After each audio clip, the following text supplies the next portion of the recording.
Assalamualaikum warahmatullahi wabarakatuh. Perkenalkan, nama saya Ahmad Wasiu Rizky dari program studi Teknik Industri Fakultas Teknik Universitas Muhammadiyah Gresik.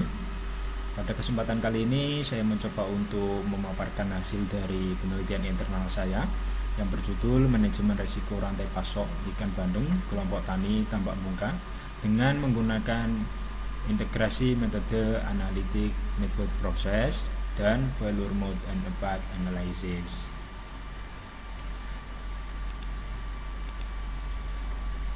Baik, yang pertama yang menjadi latar belakang penelitian internal saya, yakni kita lihat dari data Kementerian dan Kelautan Perikanan pada tahun 2019 menyatakan bahwasanya konsumsi ikan di Indonesia mengalami peningkatan dari tahun 2015 sampai dengan tahun 2019. Terkait dengan hal itu, saya mencoba untuk mengaitkan dengan Kota Gresik, yang mana Kota Gresik merupakan salah satu kota yang ada di pesisir Pantura Jawa, yang mana sebagian besar masyarakatnya juga terdapat masyarakat yang bermata pencahayaan sebagai petani tambak, yang mana petani tambaknya berfokus pada petani tambak ikan bandeng gitu.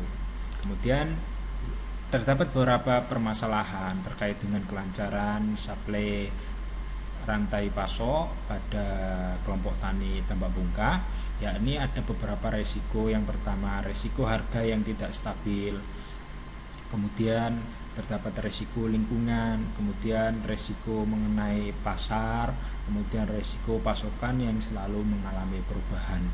Itu yang menjadi trigger permasalahan dari penelitian ini. Kemudian saya mencoba untuk mengaitkan dengan literatur review, yang mana di sini ada 3 penelitian terdahulu.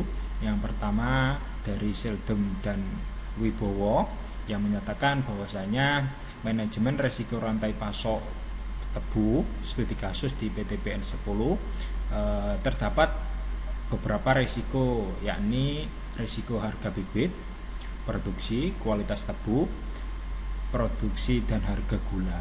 Kemudian mencari prioritas tertingginya adalah pada risiko produksi untuk penelitian Seldom dan Wibowo tahun 2020. Kemudian pada penelitian oleh Meli dan kawan-kawan pada tahun 2019 tentang manajemen risiko rantai pasok agroindustri gula merah di Kabupaten Agam, Provinsi Sumatera Barat. Kemudian ada hasil penelitiannya bahwasanya risiko produksi menjadi sumber risiko utama. Kemudian faktor OKP atau operational key process menjadi prioritas utama dalam manajemen rantai pasok, dengan lebih menekankan pada perbaikan manajemen produksi. Kemudian pada penelitian yang ketiga ada Aini dan kawan-kawan pada tahun 2015 tentang resiko rantai pasok kakao di Indonesia dengan metode ANP dan juga FMEA terintegrasi, dengan tujuan untuk mengetahui dan menganalisis resiko-resiko tertinggi dalam rantai pasok kakao. Nah, ini 3 penelitian yang menjadi literatur review pada penelitian ini. Kemudian penelitian ini memiliki tujuan, yakni mengidentifikasi resiko-resiko pada rantai pasok ikan bandeng. Yang kedua, melakukan analisis untuk mengetahui resiko tertinggi pada masing-masing klaster yang terlibat pada struktur rantai pasoknya. Kemudian yang ketiga, menganalisis prioritas risiko pada rantai pasok ikan bandeng. Yang keempat, melakukan evaluasi serta mitigasi risiko dari rantai pasok ikan bandeng.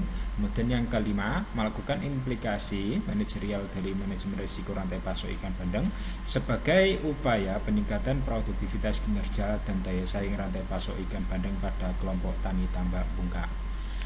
Baik, kemudian ini flowchart yang digambarkan pada penelitian kali ini.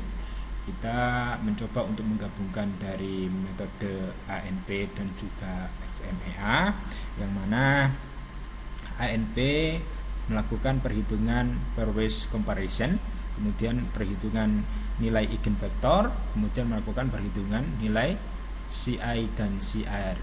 Kemudian nilai bobotnya untuk masing-masing kriteria. Kemudian dari FMEA kita mencoba untuk menentukan dari nilai severity, nilai occurrence, dan juga nilai detection. Dari ketiga nilai tersebut, kemudian kita melakukan perhitungan nilai RPN. Kemudian hasil dari nilai RPN dan integrasi ANP ini kita perhitungkan nilai working risk priority number, kemudian evaluasi dan pengendalian risikonya. Nah, ini merupakan flowchart atau alur dari penelitian ini. Kemudian setelah itu terdapat beberapa struktur yang terlibat dalam risiko rantai pasok, yakni dari klaster aktor ada 3 kriteria, yakni petani tambak ikan, pedagang pengepul ikan, dan industri pengolahan ikan. Ini dari klaster aktor. Kemudian dari klaster masalah terdapat 5 kriteria, yakni fluktuasi harga, fluktuasi pendapatan, kestabilan pasokan ikan, kualitas ikan, dan pencemaran limbah. Ini yang menjadi kriteria dari klaster masalah. Kemudian dari faktor resiko, kriterianya ada produksi, lingkungan, harga, kualitas, dan pasokan. Ini struktur, klaster, dan kriteria dari risiko rantai pasok ikan bandeng tambak muka.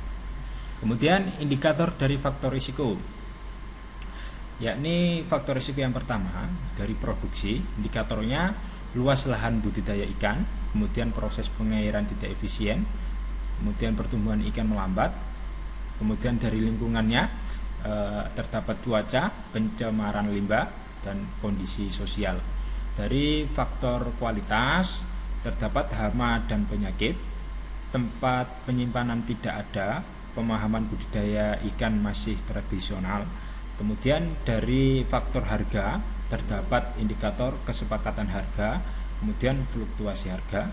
Kemudian dari faktor pasokan, indikatornya adalah kestabilan pasokan ikan, kemudian ketersediaan bibit ikan. Baik, selanjutnya terdapat kerangka desain dari ANP untuk resiko rantai pasok ikan bandeng.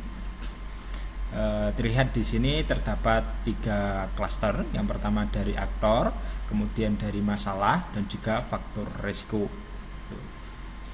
Yang semuanya sudah terdapat dari masing-masing kriteria. Selanjutnya terdapat prioritas klaster aktor. Dari klaster aktor ini ada kriterianya, terdapat 3 kriteria, yakni petani tambak ikan bandeng, pedagang pengepul ikan bandeng, industri pengolahan ikan bandeng.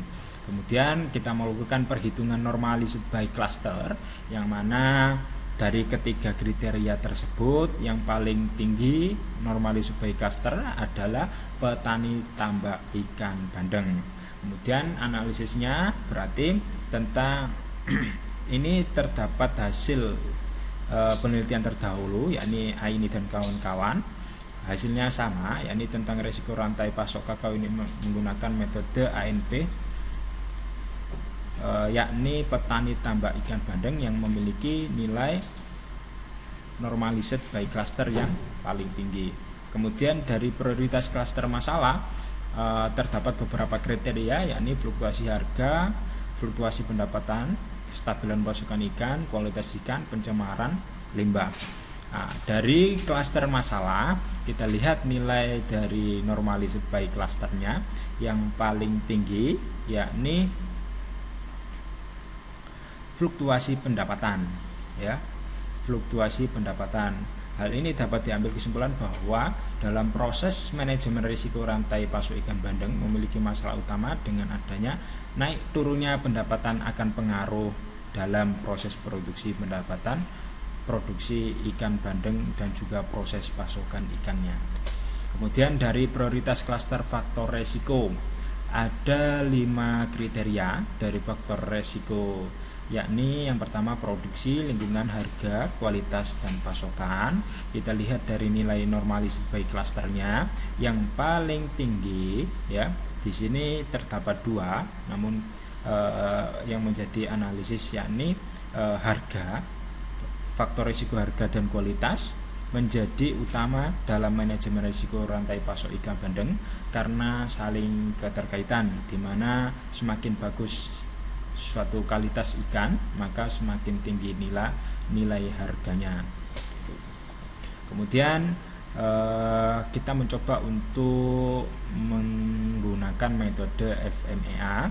Di sini ada severity, occurrence, dan detection, ada nilai RPN-nya. Kemudian untuk respondennya kita mencoba untuk